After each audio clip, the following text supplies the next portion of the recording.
that up. Ben Ladner covers the NBA, writing for the Step Back, co-hosts the Read and React podcast. Ben, good to see you.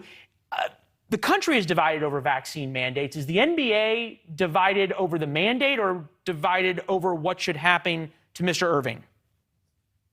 Well, the situation with Kyrie is a little bit unique compared to someone, say, like Michael Porter Jr., who plays for the Denver Nuggets and is also unvaccinated.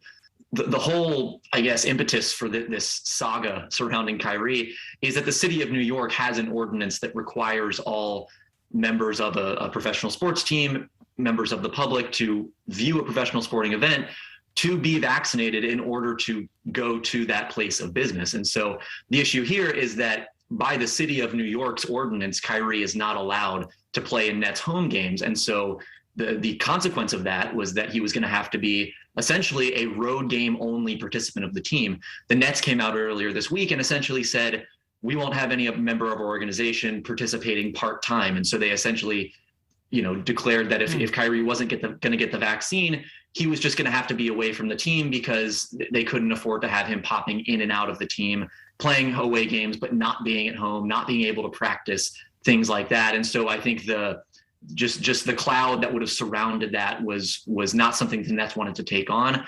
And so, now we're in a situation where he essentially is not part of the Brooklyn Nets unless he decides to get vaccinated or for some reason the city lifts the ordinance. I'm interested in this because over the past few years, we've seen the NBA be very protective and supportive of their players who chose to speak out on social issues, not things related to basketball, social justice issues, education, inequality, income inequality, the like. Is there the equal support for Mr. Irving, who may have an opinion that is not quite as popular within the NBA, for his right to speak out? Well, it's interesting because when you hear a lot of the players around the league talk about this issue, and at Media Day a couple of weeks ago, a lot of them were asked, what is your stance? Do you think players should get the vaccine?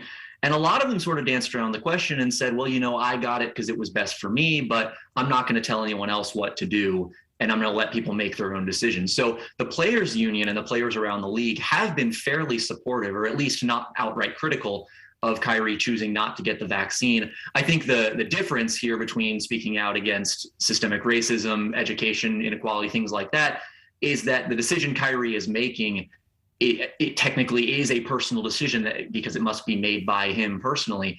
But it's a decision that has ramifications beyond just him. It's something that can affect those around him, something that can affect his teammates and the broader community. And so I think that's why it's a little bit more there's less support for him among sort of the media and the public on this. Yeah, they're certainly not canceling games like the NBA did in the past when they were upset over things. We haven't seen anything like that. Hey, Ben, great conversation. Thank you very much. We appreciate it.